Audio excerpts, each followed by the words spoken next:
Hi guys, welcome back to my channel. This is your girl Juliette Celeste, hopefully your favorite first generation Haitian American young woman living in Florida, particularly down south.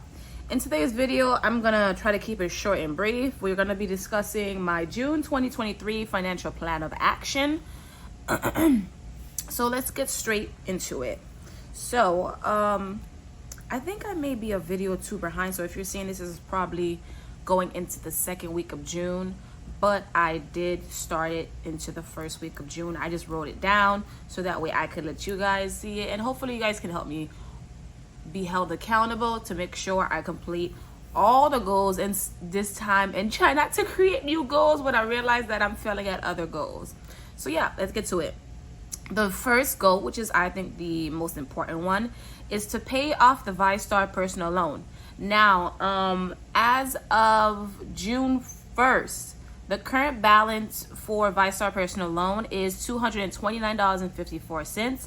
This original loan was $2,500 and I believe $9.10. And when I first started paying it off, I was paying off the minimum balance, which I think was $79.45. But when I realized that it was accruing so much interest and that $100 wasn't doing so much, I got the first and part-time job to not only pay it off but pay off the other debt. So I'm actually paying this debt off quicker. I believe the deadline or the intended goal when I first got the loan was to have it paid off by January 31st, 2024. And as you can see, we're in June. So we are about 7 months early. 7 months? Yeah, 7 months early of paying it off. So with the balance being $229.54, I would love to put at least 30% of part-time job number one paychecks during each pay period towards the balance. Now, 229.50 may not look like a lot, but it's more than zero.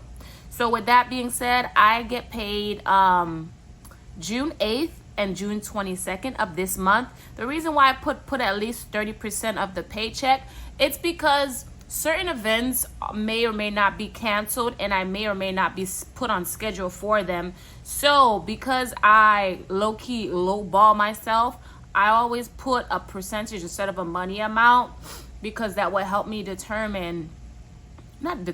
will help me kind of reach this goal. So say for instance, if I make $250 June 8th, I could put 75 towards it.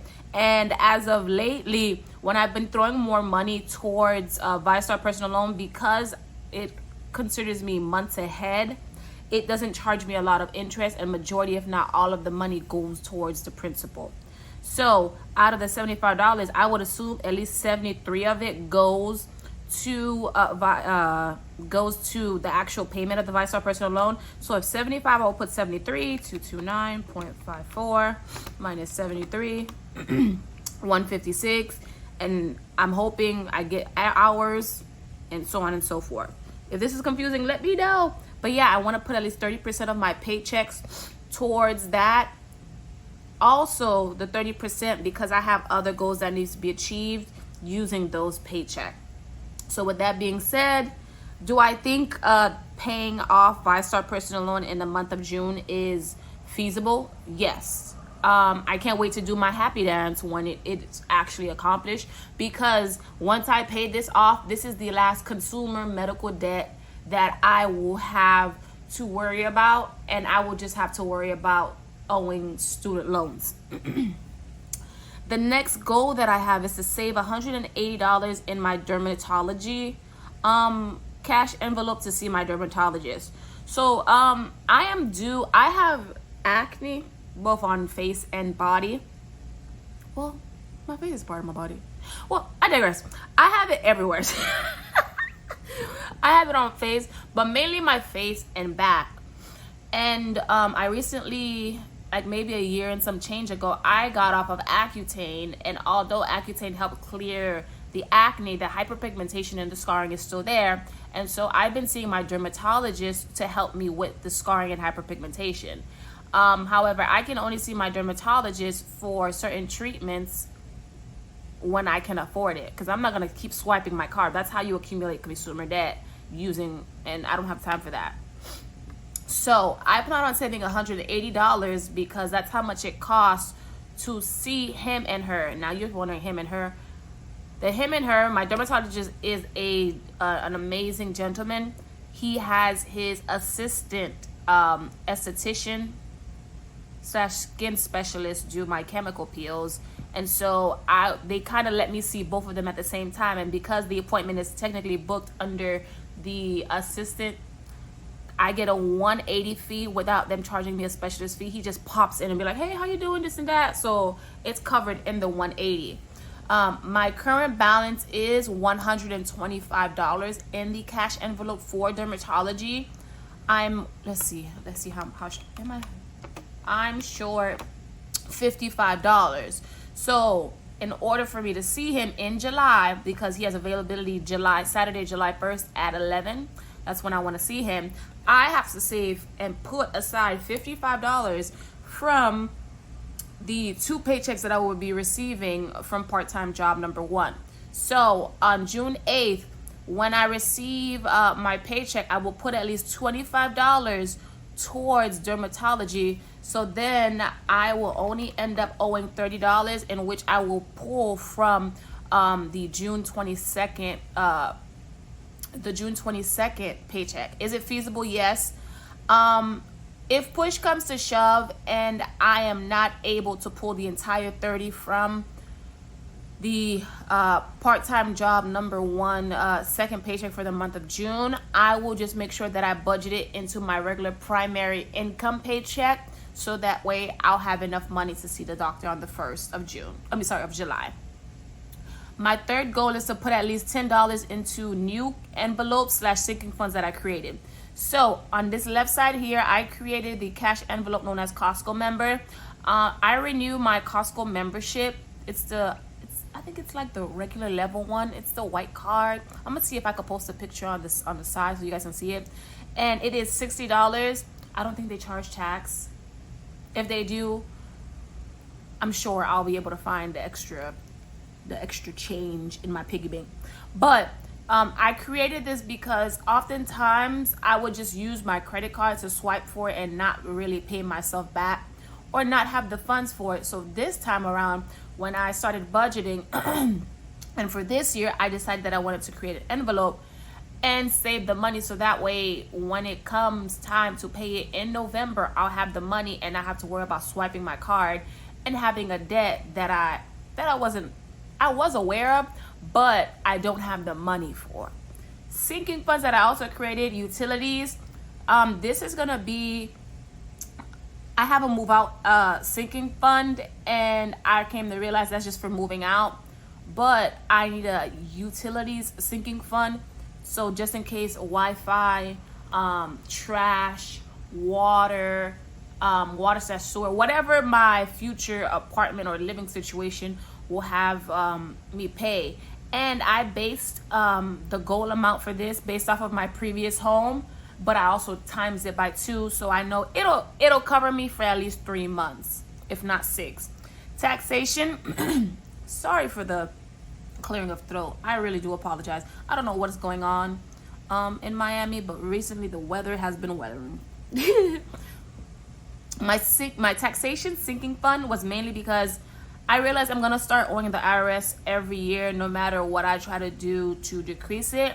So I just have to prepare myself, and I want to start saving for it now, so that way even if January of 2024 comes and I don't have the entire amount, I'll have a percentage, and who knows, maybe I'll be able to set up a payment plan with them to still have the money and not go into debt trying to pay it off.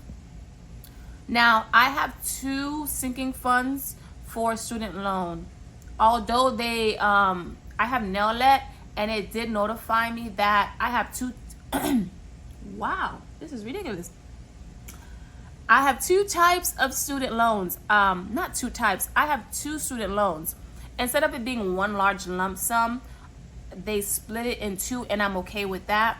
One is $22,000 and some change, and one is $14,000 and some change.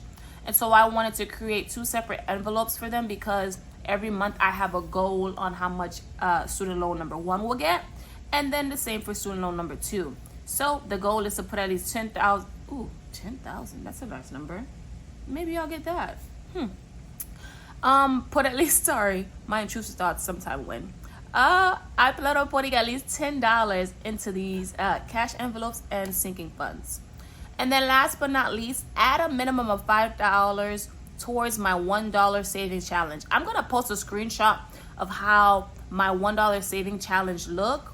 But basically, I plan on putting $2 to $3 per paycheck towards my $1 savings challenge, because although I started it simply because I was failing the $250 random savings challenge, I enjoy putting and starting challenges as long as they're doable. So with that being said, when I started the $1 savings challenge, I was like, oh, this is a nice challenge that I could put spare dollars towards, because I realized I was having spare dollars, but I was just putting them, adding extra dollars to certain envelopes, when I could have been creating a challenge, and eventually that challenge, which I believe has 108 as the goal dollars, I could put that towards a challenge and it would be beneficial even more. So my goal is to put $5 towards the $1 savings challenge, and I want to do that by putting $2 to $3 per paycheck. Now, I have a feeling that certain paychecks for this month, particularly from part-time job number 1, will leave me with extra dollar or two, not as a rollover, but in my 100 envelope challenge. Let me explain why. So in my 100 envelope challenge, I labeled 100 envelopes from 1 to 100, and I finished, I think, envelopes from 1 to 30, and then I have like 31 and 32 blank, and then like 33 to 35 full. So I know based off of my paychecks for June, I feel like it'll tell me, say for instance, it'll tell me, 10% of my paycheck is 28. I already have 28 shaded. So what I'll do is whatever extra dollars, let me reclaim your time. So I know I have one 20 something envelope left, which is envelope 26. If the 10% of my paycheck that I usually put towards 100 envelope challenge is more than that 26, that extra dollar or two, I'll just remove it and put it towards the $1 savings challenge. So I'm gonna reiterate that. Say for instance, June 8th pay period, my 10% is $28, and the only available 20 something envelope that I have left is 26. I'm gonna put the 26 in the cash envelope. I'm not going to put the 28. I'm going to put the remaining $2 towards the $1 savings challenge, because, I mean, it's extra. Yes, I could just put the 28 in the 100 envelope challenge labeled number 26, but I want to do this challenge as well. So that's what I'm going to do. Sorry for going on the long rant. My apologies if I confused you. I know I confused myself to the point I was like, wait. But yeah, these are my 4 achievable goals for the month of June.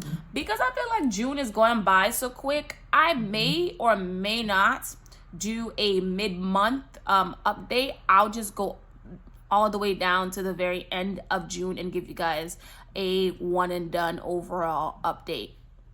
I will say, to conclude this video, I have an upcoming video for part-time job number 1, June 8th paycheck breakdown. So far I've been working some nice hours, and I feel like it will help me put money towards these goals. Now that this is the only debt, VyStar personal loan is the only debt that I have outside of my student loans, I am excited. I have been researching on how I should start tackling my student loan debt. I may do a video on that.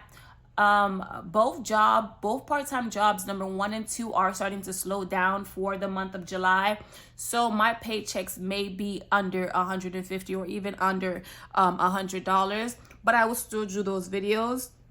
And I'm also in the process of studying for something that I will hopefully hope that will pivot my career, and I can't wait to explain that to you guys. I don't want to announce it just yet because I'm still studying. I don't have any results for it, but when the announcement comes, it will come. Also, I did announce that I was doing a giveaway, but nobody has entered, and the deadline for it was June 8th. So by the time you see this video, the deadline will have passed. And because nobody entered, I've decided that I will be closing it. So in this video, in the caption, you will see giveaway closed. And then I will just reopen it / inform you guys of it once I get 100 subscribers. I'll do it then. So yeah, as always, to conclude this video, if you know any thing that could create income that is less taxing on the mental and physical body, you are more than welcome to comment it below. I greatly appreciate any and everyone who has liked, commented, disliked, shared, give constructive criticism, and overall just watched and entertained what was on my channel, even if it was for a minute or two. As always, I can't wait to see and hear from you guys in the next video. Peace.